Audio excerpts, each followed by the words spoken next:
देश के विजेता, मोक्ष मार्ग के प्रतिपादक चरम तीर्थंकर श्रवण भगवान महावीर स्वामी के चरणों में कोटि कोटि वंदन करते हुए एक भवावतारी चर्चा चक्रवर्ती भीष्म प्रतिज्ञाधारी अखंड बाल ब्रह्मचारी आचार्य सम्राट पूज्य श्री जयमल जी महाराज के चरणों में कोटि कोटि वंदन करते हुए उन्हीं के 11वें पटधर आचार्य सम्राट पूज्य श्री सुखचंद्र जी महाराज साहब के चरणों में कोटि कोटि वंदन। जय गच्छाधिपति व्याख्यान वाचस्पति उग्र विहारी वचन सिद्ध साधक 12वें पटधर आचार्य प्रभु श्री पार्श्वचंद्र जी महाराज साहब घोर तपस्वी उपाध्याय प्रभु श्री गुणचंद्र जी महाराज साहब मेरे अनंतास्था के आयाम मम जीवन उद्धारक परम पूज्य गुरुदेव डॉक्टर श्री पदमचंद्र जी महाराज साहब के चरणों में कोटि कोटि वंदन करते हुए सभी गुरु भगवंतों के चरणों में वंदन करती गुरुदेव श्री की आज्ञा से आत्मबंधुओं अनंत अनंत ज्ञानी सर्व के सर्वदर्शी तीर्थंकर प्रभु महावीर स्वामी जो स्वयं भी सिद्ध हुए और सिद्ध बनने का मार्ग भी बता दिया।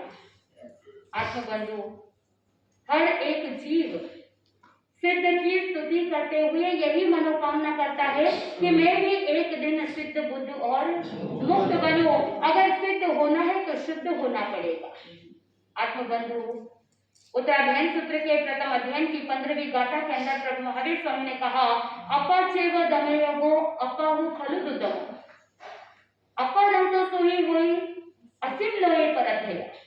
आत्मबंधु भगवान कह रहे हैं कि हर एक साधक को स्वयं की आत्मा पर दमन करना चाहिए, स्वयं की आत्मा पर ही विजय प्राप्त करना चाहिए। भगवान जानते हैं कि आत्मा पर विजय प्राप्त करना बहुत कठिन है, लेकिन इस कठिनतम मार्ग को अपना करके जो साधक अपनी आत्मा पर विजय प्राप्त कर लेता है वो इस लोक और परलोक दोनों लोकों में सुखी हो जाता है। आत्मबंधु अगर सुखी होना है तो आत्मा पर विजय प्राप्त करना पड़ेगा, बाकी किसी पर विजय प्राप्त करने की जरूरत नहीं, स्वयं को शुद्ध बनाना पड़ेगा। और उसी उत्तराध्ययन सूत्र के अंदर कहा छंदम निरोहेण उवे ही मोक्षम आसे जहां सिक्किय वमधारी।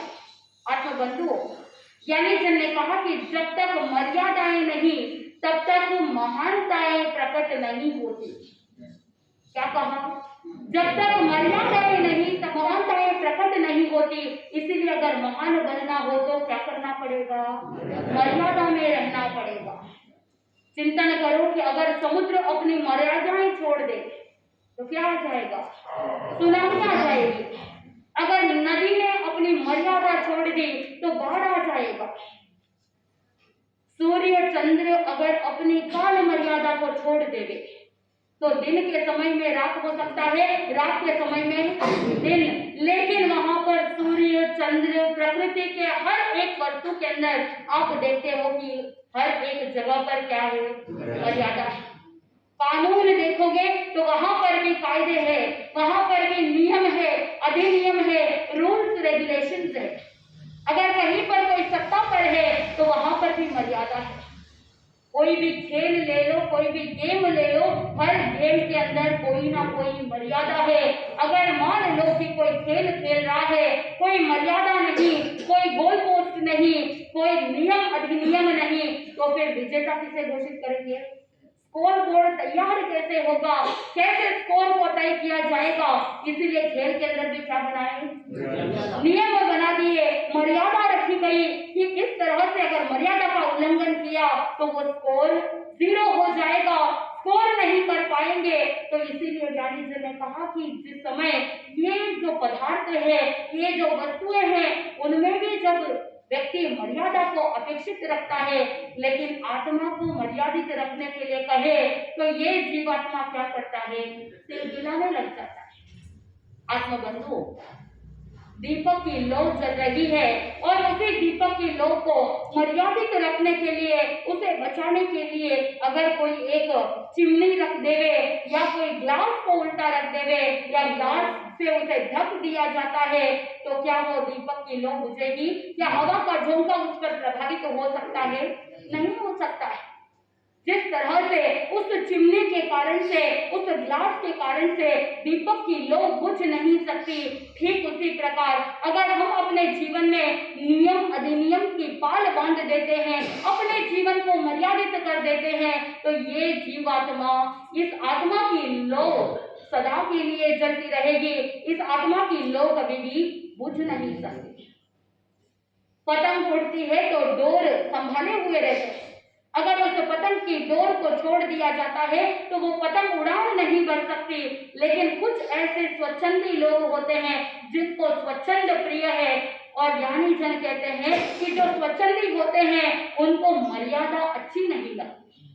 उत्तराध्ययन सूत्र के अंदर प्रथम अध्ययन में बताया गया कि जैसे एक सुअर होता है, उसके सामने बासमती के चावल रख दिए जाए और दूसरी तरफ बिस्टा रख दिया जाए तो सुअर मुंह किसमें डालेगा? उस बिस्टा में डालेगा। ठीक उसी प्रकार ज्ञानी जन कहते हैं कि जो स्वच्छंदता को प्रिय रखने वाला या जो अविनीत शिष्य होता है वो कहाँ क्या करता है? उसे मर्यादा पसंद नहीं, उसे नियम अधिनियम पसंद नहीं, उसे अनुशासन पसंद नहीं। लेकिन प्रभु महावीर स्वामी कहते हैं कि जो स्वच्छंदता का त्याग करके जो अनुशासित रहता है, जो मर्यादित रहता है, वो साधक विनीत शिष्य कहलाता है। वो साधक शील की ओर अग्रसर होता हुआ अपनी आत्मा को मोक्ष गति की ओर शीघ्रता के साथ ले जाता है। आपने पिछले प्रवचनों के अंदर सुना कि प्रभु महावीर स्वामी की भेंट किससे हुई? गौशालक से हुई।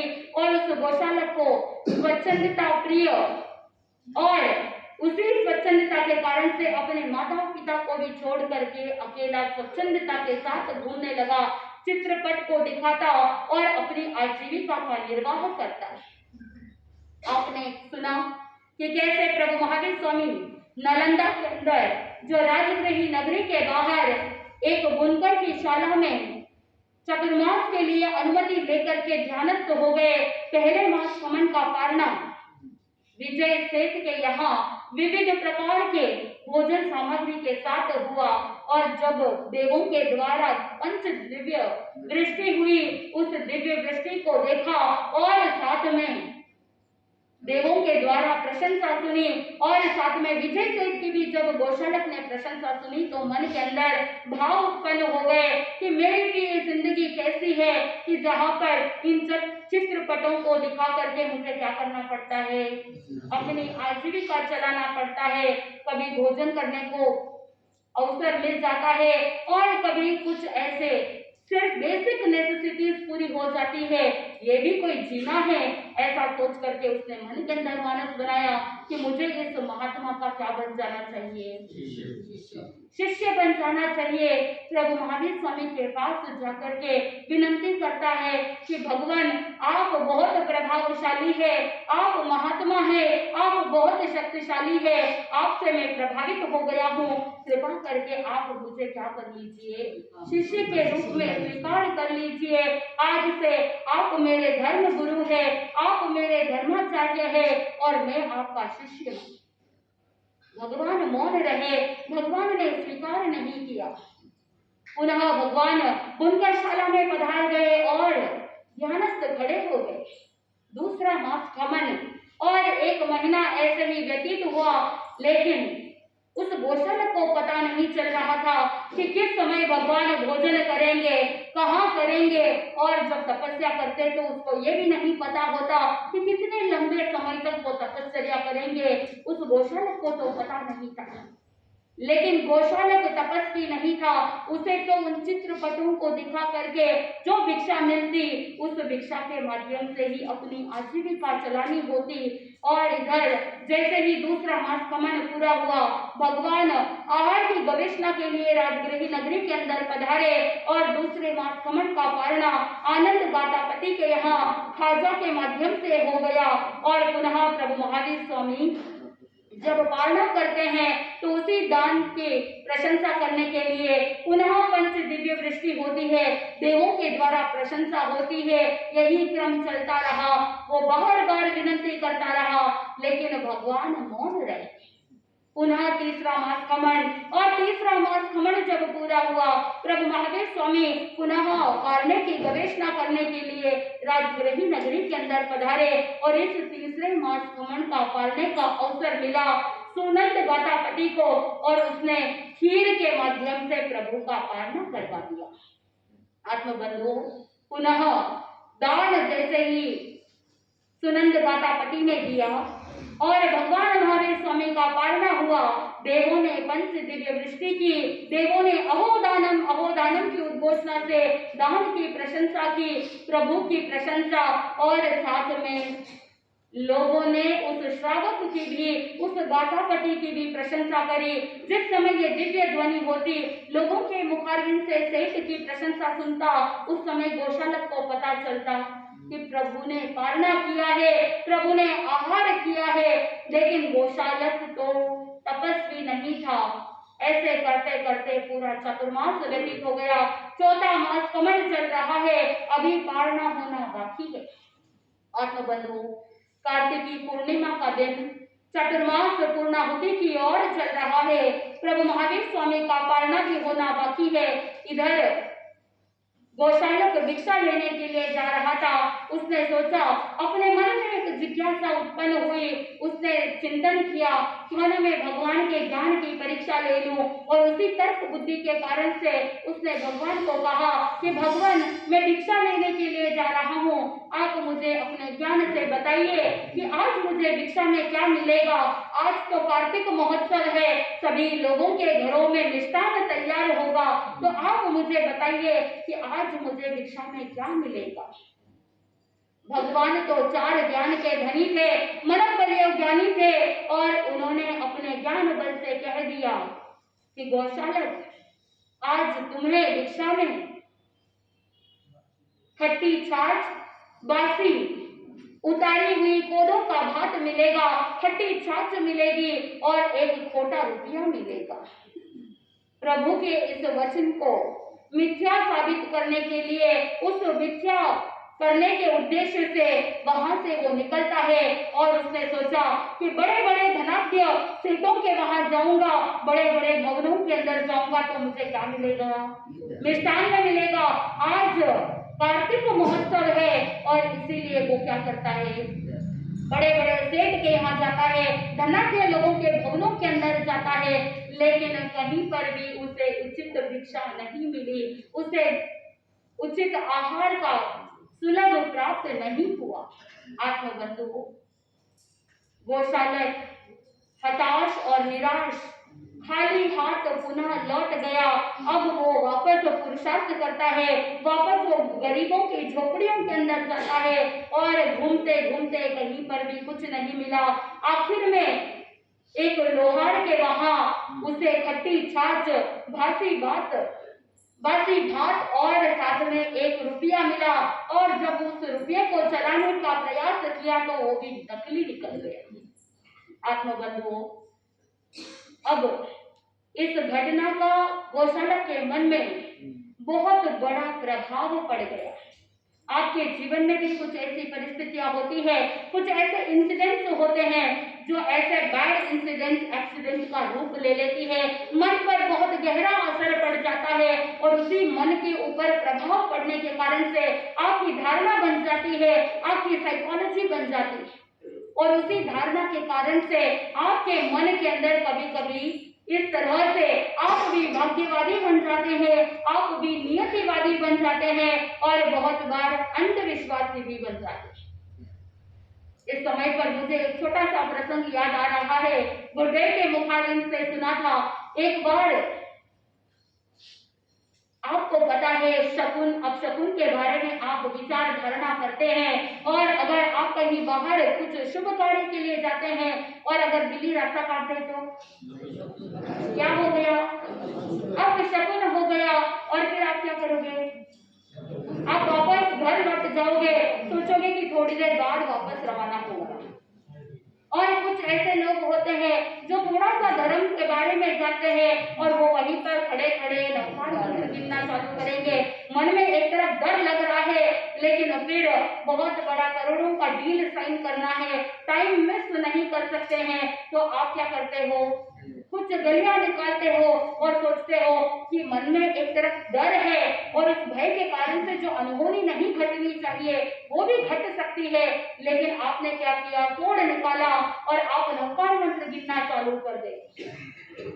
एक बार हुआ ऐसा कि एक घर के अंदर एक सेठानी जी रहते थे और सेठानी जी लंबे समय से अपने पुत्र का विवाह करवाना चाहती थी और योग्य लड़की मिलने पर घर के अंदर बहू को लाना था। विवाह का सारा प्रसंग संपन्न हो चुका था और इधर बहू का प्रवेश होने वाला।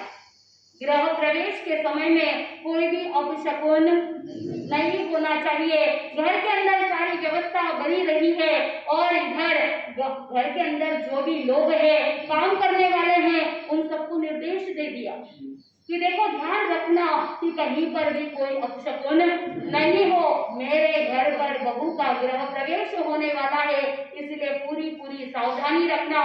किसी को छींक आए तो अरे बोल तो दीजिए, किसी को छींक आए तो छींकना मत, कंट्रोल कर लेना।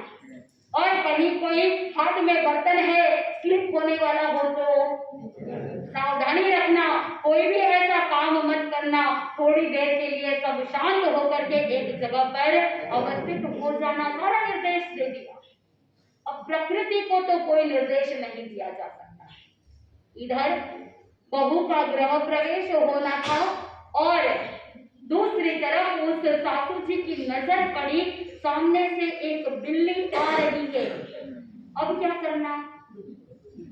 अगर बिल्ली सामने आ गई तो अपशकुन हो जाएगा और लोगों के सामने अगर कुछ कह दिया, उसको हटाने के लिए कहा तो भगदड़ मच जाएगी। कैसे करे, क्या करे? और अब बस बहू का गृह प्रवेश होने ही वाला था, उतने में सासू जी ने युक्ति लगाई। घर के अंदर फूलों की टोकरियां थी। उस सासू जी ने क्या किया कि उस टोकरी को खाली किया और जहां पर बिल्ली बैठी थी उसके ऊपर उस टोकरी को रख दिया। जैसे ही बहू का गृह प्रवेश होने वाला था और अचानक से कुछ ऐसी परिस्थिति बनी कि थोड़ी सी झोपड़ी, वो जो झापड़ी थी वो थोड़ी सी हिलने लग गई और जैसे ही थोड़ी सी हिलने लगी तो बहू की नजर पड़ी और वहां पर बिल्ली नजर आ गई। बहू के मन में ऐसी बात अंकित हो गई कि शायद ये भी कोई एक रस्म है, बिल्ली दिखाई रस्म। उसने सोचा कि जब भी कभी बहू का गृह प्रवेश होता है, इस तरह से बिल्ली को झापड़ी के अंदर छुपाना चाहिए और फिर जब बहू का गृह प्रवेश हो तो थोड़ी सी झापड़ी उगड़ जाती है और बिल्ली नजर आ जाती है। बिल्ली का मुंह देखना, पता नहीं, ये कभी सुना नहीं था। बहू के मन में ये बात बैठ गई और जैसे ही वो बहू का गृह प्रवेश हो जाता है, कालांतर के अंदर सासू जी परलोक सिधार जाती है और ये बहू एक दिन क्या बन जाती है? सास बन जाती है। आप सबको भी पता है क्योंकि सास भी कभी, अरे बोल तो दीजिए, साइकिल ऐसे ही घूमता है। आप सोचो कि आप ही बहू है, आपकी सास ऐसी थी तो कभी ना कभी आप भी क्या बनोगे? सास बनोगे। और फिर आपके मन में जो साइकोलॉजी धारणा अंदर बैठी है, मेरी सास ने मुझे इतनी तकलीफ दी तो मैं भी क्या करूंगी, मैं भी मेरी बहू के साथ ऐसा करूंगी। लेकिन ऐसा होता नहीं। आत्मबंधुओं, कालांतर के अंदर जब वो बहू सास बनी तो फिर उसके मन में भाव आए और जैसे ही बहू का गृह प्रवेश होने वाला था, उसको उसके गृह प्रवेश की बात याद आ गई और उसने मन के अंदर सोचा कि सासू जी ने ऐसा किया था और इसीलिए मैं भी क्या करूं, मैं भी ऐसा ही करूं। पहले तो आकस्मिक रूप से बिल्ली आ गई थी, लेकिन अब इसने क्या किया, जानबूझ करके बिल्ली को लेकर के आई और उस झापड़ी के नीचे रख दिया और उस समय चला करके अपनी बहू को कहती है, अभी गृह प्रवेश के समय में 1 मिनट रुक जाना, एक रस्म और बाकी है। और उस झापड़ी को थोड़ा सा उगाड़ देती है और कहती है कि एक रस्म है। कौन सी रस्म? बिल्ली दिखाई रस्म। आत्मबंधुओं, कुछ ऐसे इंसिडेंट्स, कुछ ऐसी परिस्थितियां हो जाती है, जो एक्सीडेंट होने वाला था, जो अपशकुन होने वाला था, उससे बचने के लिए आपने गली निकाली, लेकिन आगे से आगे क्या हो जाता है, धारणा बन जाती है और उसी धारणा के कारण से व्यक्ति अनुसरण करना प्रारंभ कर देता है। और यही परिस्थिति गोशालक के साथ भी हुई। उसने सोचा कि मैं आज कार्तिक महोत्सव का दिन, कार्तिकीय पूर्णिमा का दिन, पूरे नगर के अंदर सभी लोगों ने महोत्सव मनाया और मिष्ठान भोजन तैयार हुआ और मैं दिन भर घूमता रहा, लेकिन मुझे मिष्ठान नहीं मिला। मेरे भाग्य में मिष्ठान नहीं लिखा हुआ था, इसीलिए मुझे मिष्ठान नहीं मिला। इसीलिए वो क्या बन गया? भाग्यवादी बन गया, वो नियतिवादी बन गया। उसने मन के अंदर निश्चय कर लिया कि जो होना होता है वो होकर रहता है और जो कुछ भी होने वाला होता है वो पहले से ही निश्चय होता है, पुरुषार्थ से कुछ भी होने वाला नहीं है। मन के अंदर ऐसी धारणा बना ली और वो वहां से वापस निराश होकर के जो खट्टी छाछ, बासी भात और एक छोटा सिक्का जो मिला था दक्षिणा के रूप में, उसे लेकर के वापस लौटता है। इधर प्रभु महावीर स्वामी का चौथा मास खमन जैसे ही पूरा हुआ, चतुर्मासी का दिन समाप्त हुआ और जैसे ही चतुर्मास समाप्त हुआ तो भगवान महावीर स्वामी नालंदा से विहार करते हैं और कोलाग सन्निवेश में पहुंच जाते हैं। वहां पर बहुल ब्राह्मण के यहाँ प्रभु महावीर स्वामी खीर से ताड़ना करते हैं। इधर गोशालक जैसे ही उस बुनकरशाला में पहुंचा, देखा इधर उधर देखता है तो कहीं पर भी भगवान नजर नहीं आते। सोचने लगा कि भगवान आखिर गए तो कहाँ गए। विचार करने लगा शायद भगवान नगर के अंदर गए हैं। गली गली घूमता है, ढूंढते ढूंढते भटकता है, लेकिन कहीं पर भी भगवान का पता नहीं चला। आखिर निराश हो गया, विचार करने लगा अगर आज मैं अपने गुरु के अनुकूल रहता तो गुरु मुझे स्वीकार कर लेते, इस तरह से मुझे अस्वीकार नहीं करते। इसलिए उसने संकल्प किया कि अब से मैं अपने गुरु के अनुकूल बनूंगा, जैसा वो चाहते हैं वैसा ही रहूंगा। क्योंकि उसे पता चला कि भगवान तो चले गए हैं, भगवान ने कुछ कहा नहीं, उन्होंने गोशालक को स्वीकार भी नहीं किया। और उस समय उसके मन में ऐसी भावना आई कि मैं ऐसे चमत्कारी प्रभावशाली गुरु को खोना मेरे जीवन के लिए आघातजनक है, ये रिस्क मैं नहीं ले सकता। इसीलिए उसने तय किया कि मैं जैसे गुरु है उनके अनुकूल बनूंगा। और उसी समय उसने अपने सिर के बालों का मुंडन करवा दिया और उसके पास जो चित्रपट आदि उपकरण थे उन सभी उपकरणों को आदि त्याग कर लिया और साथ में अपने वस्त्र जो भी थे उनको भी वहीं पर छोड़ करके वहां से निकल गया। और ढूंढते ढूंढते वो भी कहाँ तक पहुंच गया? कोल्लाग सन्निवेश तक पहुंच गया। जैसे ही कोल्लाग सन्निवेश में प्रवेश करता है तो उसने लोगों के मुंह से प्रभु की और प्रभु को दान देने वाला बहुल ब्राह्मण की प्रशंसा सुनते हैं। और जैसे ही गोशालक ने ये प्रशंसा की बात सुनी, उसको निश्चय हो गया कि ये तो मेरे ही गुरु है और मेरे गुरु के जैसा कोई दूसरा प्रभावशाली यहाँ पर तो है नहीं, निश्चित रूप से ये मेरे ही गुरु है। और उस गोशालक ने ढूंढ निकाला।